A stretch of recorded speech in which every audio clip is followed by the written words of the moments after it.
Just arranging my little part of the desktop. Okay, cool. The slide is okay. Let's get going. This presentation or webinar is provided solely as a courtesy to aid the education of our customers and prospective customers. It will discuss risk management concepts, strategies, and does not include the recommendation or endorsement of any particular security, chart pattern, or investment strategy by Forex.com. This webinar has been prepared without regard to specific investment objectives, financial situation, and needs of any particular recipient. And we don't guarantee or verify the accuracy of the information or commentary provided. Futures, optional on futures, foreign exchange, and other leveraged products, they involve substantial risk of loss and are not suitable for all investors. Spot gold and silver contracts, guys, they're not subject to regulation under the US Commodities Exchange Act. And contracts for difference, otherwise known as CFDs, are not available for US residents due to regulatory reasons. So that should hopefully be enough on our disclosure side of things. Let's take a quick look. Here we go. This is the euro. Get right in here now. Obviously the big move on Friday was this break below the 200-day moving average. You can see it here. It's actually, let me pull up my other chart. Just bear with me. I do find my Bloomberg charts. By the way, this is a Bloomberg chart. The charts with the white background are my Forex.com charts. But let's take a look at these. As you can see here with euro, we've gone through.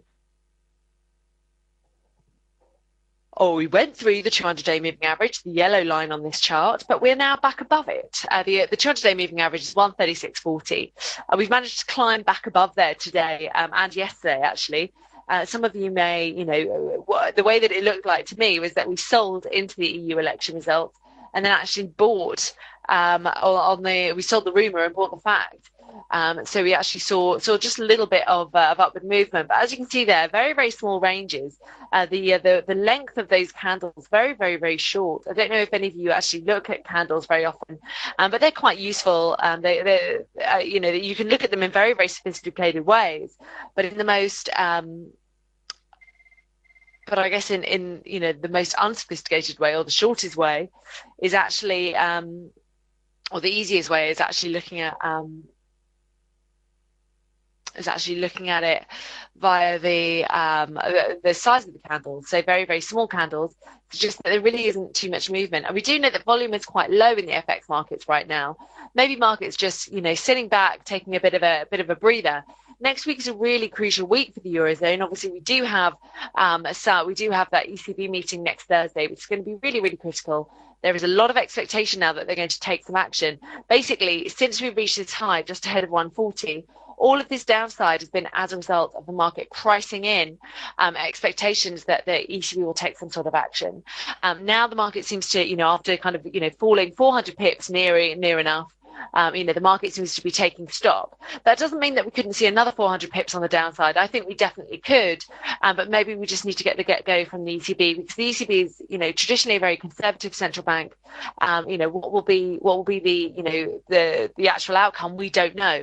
Alan, you're saying, could we see a possible sell on rumour by after the ECB? Well, it's an interesting one. I would say that, we've certainly sold well pre the ECB meeting. And now as we get kind of 7 days or 9 days, I suppose, away from it, we seem to be, just getting a bit more cautious. So I think the market is certainly willing to pause for breath here. A 400 pip move, by the way, is quite big, particularly because we haven't seen too much volatility in markets. So the fact that we've seen 400 pips already, maybe some investors are just trying to kind of, pocket the difference. You're currently long euro dollar, Alan. Okay, cool.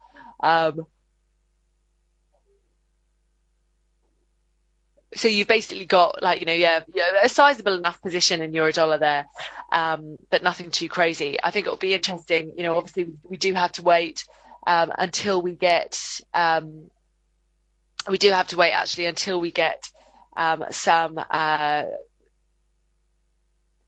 until we actually get more some more information from the ECB, I think. Now, we have heard from ECB members so far today, but we will, and they've been talking yesterday as well. Mario Draghi did, he touched a slightly dovish tone. Edvald Novotny from the Austrian Central Bank, he also again, slightly dovish, but not really giving too much away.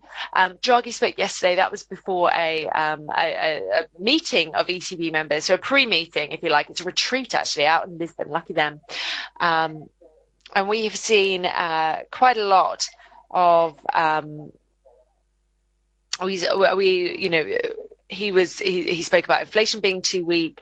He's mentioned the fact that a strong euro can weigh on inflation, but he didn't say anything to do with policy.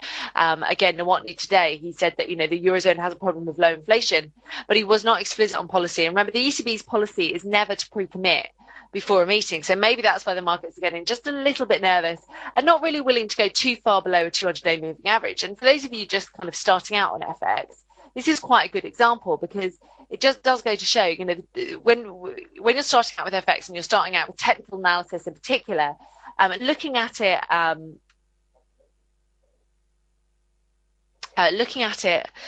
from a very I suppose basic way. You have moving averages. That's kind of your first port of call. Moving average smooths out price action. Various moving averages over different time frames, they act as support and resistance. They're quite significant. A lot of people in the market look at them. They're probably your most simple doorway into technical analysis, I would say. And the 200-day is considered very, very significant. A lot of people look at it.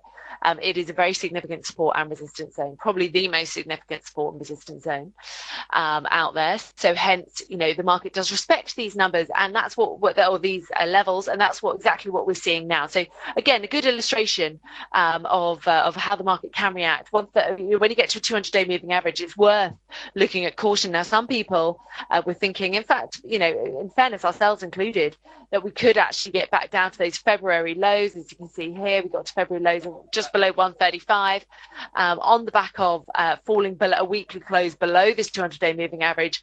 But this is a good example of never really count your chickens, because you don't know what might happen.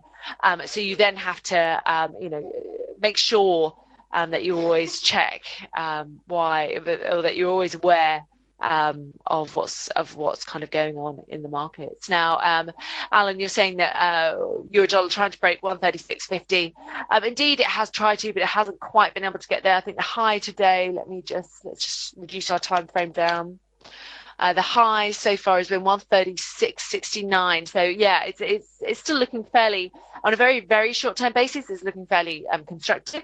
Obviously, we did back away from that 136.70 high from earlier, but we're still ahead of those lows that we saw yesterday. So that is kind of a positive indication. The other thing, obviously, when you're looking at euro, there is the euro side of things, and I've concentrated on that. Obviously, we've had the European elections. Markets don't seem to care about them, and the fact that there's been, quite a shake-up at the political level, although I will admit, not really in Brussels. Brussels is still controlled by mainstream parties. It's more the domestic fallout from kind of wins for extreme parties in France, in Britain to a lesser extent, I suppose, but also largely in Greece, where the opposition party did very well. There are rumours that the opposition party might actually try to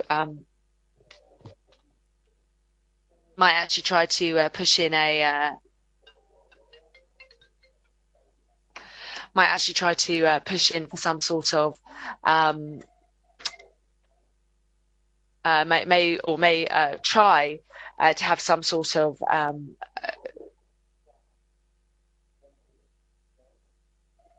they were essentially trying to I've totally lost my train of thought. I do apologise for that.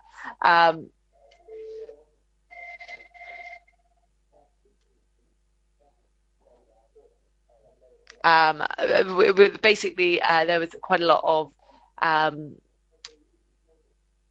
expectation, I think, in euro. We've concentrated mostly on the euro side of things.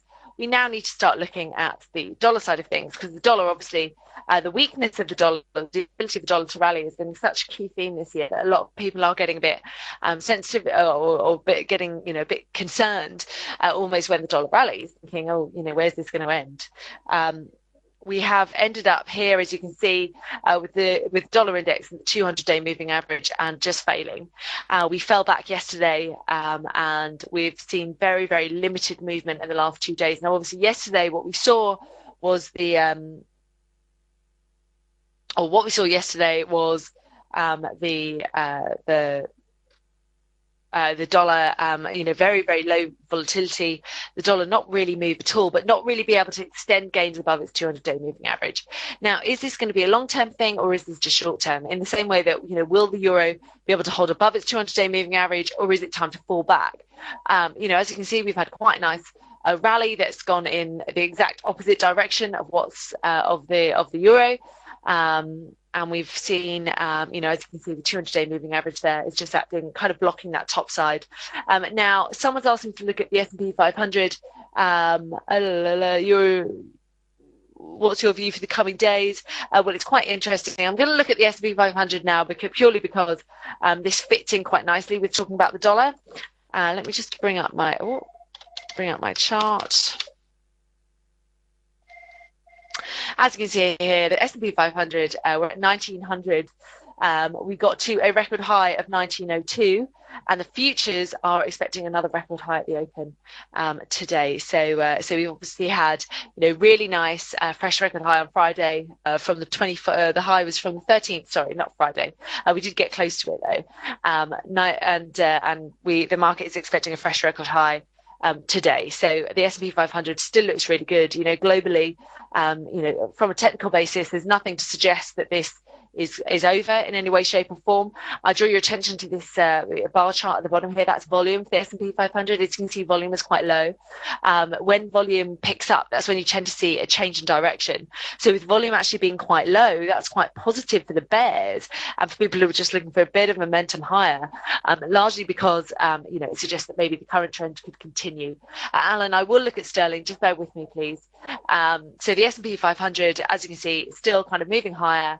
Life above 1900 in the very, very short term seems to be cemented, but with futures pointing to a higher open. We haven't got too much in the way of economic. We've got some durable goods data and other bits out, but nothing too much to disrupt this movement. The S&P 500 as well, when it's been moving higher, in the past, for most of last year, let me just do a quick chart for you guys, because for most of last year, when we saw the S&P 500 move higher or stocks move higher, generally, we tended to see dollar yen move higher with it. Now, that hasn't been the case. That relationship hasn't actually continued this year. But let me just draw this chart for you, because I think with dollar yen being in such a tight range, and I'll talk about that now in a moment, I think it's worth looking at stocks. As you can see here, they tend to follow in the same direction. They have diverged for sure in the last couple of months, but if they can move back together certainly in the next kind of few hours, maybe next couple of days, then that could be positive for dollar yen. So those of you who are looking at stocks, maybe getting very nervous about getting in at 1900, I really don't blame you. I'd probably look to get in at a bit of a pullback rather than here, because I do think this is one of those torturous rallies. Even though we are moving higher, we're doing it at an incredibly slow pace, and actually we're still kind of trading in quite a tight upper channel. So rather than kind of get in at 1902 or life above or above 1900, then we could actually see actually a bit of profit taking. But then people seem to be willing to buy the dip. So maybe with the S&P 500, it's better to wait till we get the dips. Now with dollar yen, however, just pull up my dollar yen chart. As you can see here, very, very tight range. I mean, yesterday it moved in 18 pips. Now, that's not unusual when the US is on holiday. Today, it's this morning, there's no interest in it at all. But I do think that could change this afternoon. And I do think that if we get in and the S&P 500 climbs to a fresh record high, that could have a bit of upward momentum. That could just have some upward momentum on the US dollar. And I think it will manifest itself in dollar yen. And we could get to that 50-day and 100-day moving average, 102.50. We need to close above there to be kind of safe. But I will be watching that very, very closely. I'm not saying necessarily act on that right now. I'm saying watch it. That's certainly something to watch. It's an idea that may play out or it may not. Obviously, when you've had previous relationships, they then diverge, they then go back together again. That can be, difficult to predict for sure. And there's no guarantee that this relationship will work.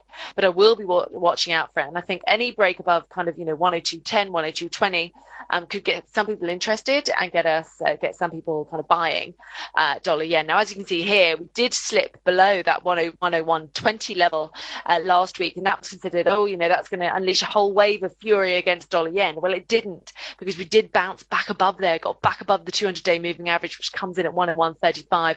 101.20 is significant because the last kind of 4 times now we've actually jumped above, we've bounced from that level. So it's really significant, it's solidified itself as key support. So for me, I'm kind of looking at 101.20 on the downside, and then probably looking at a move above 102. If I'm completely honest, 102.50 to get me interested on the upside. I'm not that interested in trading this, I have to say, with dollar yen. I think, you know, for most of this year, it's been the most dull pair to trade, because largely, Alan, sorry, I didn't look at sterling, but one thing I would say is looking fairly weak today, weak economic data. I think we could end up getting back to that 50-day moving average. I'll just show there, but thank you for joining, Alan. So as you can see here, you know, with dollar yen, we do seem to be, you know, just essentially moving sideways, and I'm not so interested in that. Cable, on the other hand, is quite interesting. So I will talk to Cable just as Alan leaves. I do apologise for that. But cable, on the other hand, I think is quite interesting. Obviously, as you can see here, 170 really reinforces itself. Or what's the high? The high was, 169.99, 169.96, in fact, from the 6th of May. We're still, you know, a lot of selling pressure at that 170 level. But since then, we have been able to, you know, certainly book some profits for sure. People have definitely been booking profits, but the downside has been limited to that 50-day moving average. 167.57 seems to be the downside right now. However, I am a little bit concerned. If I go to a slightly shorter term chart, we've made fresh record lows. If I go back to the chart of the last 3 sessions, we're at the lowest level of the 3 sessions. That comes on the back of some weaker housing data. So we had weaker than expected mortgage application data for the UK. And we have been saying really over the last, I would say I've been saying it really for the last year, the pound has been a big beneficiary of better than expected data and this really fantastic recovery that we've experienced. Well, there has to be some symmetry to that, right? In the sense that, you know, if the pound is going up when the data is good, it has to go down when the data gets or starts to disappoint on the downside, because we did see such upside when the economic data had positive surprises. The chances are we're going to see the downside when there's negative surprises. So, you know, we are looking kind of at this, and by and large, I think we're seeing this as being, you know, quite a negative development for sterling here. And with that data. Now, as you can see, we have reached a low of 168.13, so we're still well above that 50-day moving average, which I'll just bring you back to here. 167.57 looks like good support. You know, at the end of the day, that's the bottom of our range, but we're still in an uptrend, even if we do get back there. But I think there's, you know, a few things worth noting. I'm just going to do a little fib analysis here. Retracement. So from those lows from February to those highs that we saw in early May, as you can see, the 50-day moving average is your next key level, and then 167.18, which would be the 38.2% retracement of that advance from February to May. So, you know, at the moment, this just looks like a pullback. When you look at, you know, kind of fib levels, you know, if you get below the 38.2% level, support level, and that suggests that maybe that uptrend is just, you know, dead and buried, not dead and buried, but certainly it's gone to sleep for a little while. But if you know, pull back just to, say, a 23.6% level is nothing really. The market doesn't really think too much about it. It's not significant. It'll be interesting though, 168.28, we're currently testing that 23.6% level. So if we stay above there, then that really does suggest that the bulls are, you know, very, you know, the dips are very, very shallow. Some people have been concerned because we've had, you know, certainly lower highs over this month. So we never quite got back to that 169 level. In fact, the high was kind of 169.5 from last week. We never got back to that 170 level, I should say, sorry. So, you know, that is certainly something to watch out for. But this looks to me like a period of consolidation. And I still think, well, we could potentially break out to the upside. Okay, guys, that was cable. What else are we looking at? Let's take a quick look at gold. Obviously, it's very hard to, you know, it's always quite hard to determine themes when you've just had a big long weekend, both in the US and the UK, because obviously there's been, you know, limited action, there's been limited volume, etc. So today is very much about kind of collecting your thoughts, maybe having a think, and making your next move. Euro is going to be on everyone's mind. Gold possibly less so. Largely because the reason why the Eurozone are acting is because inflation pressures are very, very low, and gold is a bit of an inflation hedge. Added to that, gold is also considered a safe haven. So as you can see today, stocks in Europe the FTSE All World Index, which is a yeah, well, it says it. Says it on the tin. It is, you know, an index of all stock markets around the world, not every single one of them, but a good bulk of them, emerging, developed, you know, every geographic location, a really good overall view of global stocks. And that moved to within a few points, actually. It was record high, highest level since 2008 earlier today. So as you can see here, gold, as you can see, is coming off, and that could potentially be a reaction to the fact that, you know, volatility is very low. Risk sentiment is obviously quite high. So people aren't doing, you know, what we saw kind of back in April. We did see people like, you know, looking to buy gold on the back of to buy gold, you know, even though stocks are moving higher, as a bit of a safe haven, or as a bit of kind of hedging their bets. We're not necessarily seeing that now, and we seem, you know, well below 1300 right now. 1285 is a key level. If we, you know, we are really approaching this level of support. We're watching that very, very closely, which comes in around about 1280, so not far from where we are now. If we can stay above there, then, you know, we may have another chance. But for me, I think we're going to move in a very, very tight range in gold. Euro sterling I wanted to look at. I know I've been a bit all over the place today, sorry guys, but euro sterling is going to be a very important one, because on the one hand, as you can see, we're hovering around that 81 level. For me, I think it's only a matter of time before we get to 80, maybe even lower. If I look at this a slightly longer chart, as you can see, we have bounced off that 81 level. That comes on the back of, you know, some short-term positioning, I think, with the euro managing to make some gains against the dollar and the pound actually coming off a little bit against the dollar. That means, because euro sterling is, you know, a cross, basically, it's a cross of euro dollar and cable. You are getting some upward impact, but I do think that's going to be limited, because again, I don't see a big major rally into this ECB meeting. If it is, then it's just going to be right for the sell-off. So I think on any uptrend in either euro dollar or in euro sterling, I think that's, you know, regardless of, you know, euro sterling is probably maybe a purer play ahead of that ECB meeting, because I think regardless of what the ECB does or maybe doesn't do, they'd be fooled if they don't do anything, by the way. They'd lose all credibility. But let's say they're maybe not as aggressive as some expect. I still think you'd see the euro sterling do quite well. I still think you'd see euro sterling do badly. And I think upside in euro sterling would be limited, because just purely because on relative monetary policy dynamics. On the one hand, you have the Bank of England looking like they are going to, or being the market pricing anyway, for them to be the first central bank to act. And they certainly look like they're going to be hiking interest rates way before euro, way before the ECB, and that's playing out now.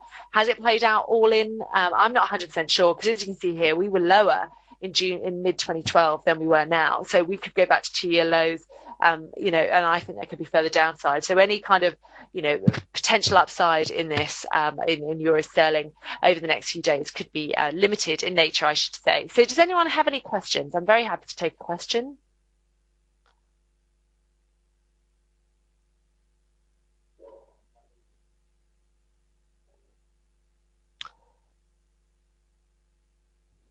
We can take a quick look.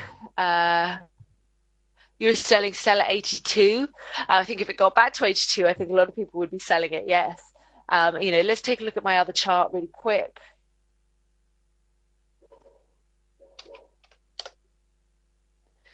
Euro sterling, as you can see here, you know, if we are certain momentum indicators are all pointing down, pointing lower. So I think if we got to 82, that would be, you know, a lot of people would actually be looking to sell that. I think that there's, you know, there's quite a lot of resistance ahead of there, certainly in the short term, including this double top here, which comes in at 81, 85.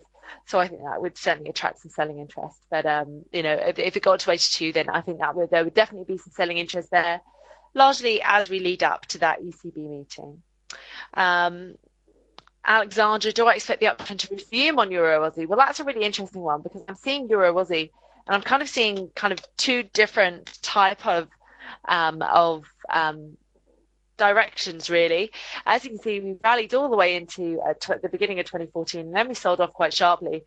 But no, overall, I still think that downtrend is in place. As you can see here, we've still got a series of lower highs. That's again suggests the downtrend. Series of lower lows, just about though, so it might be tiring just a little bit. And I actually think Euro Aussie may not be the most interesting cross to trade coming up.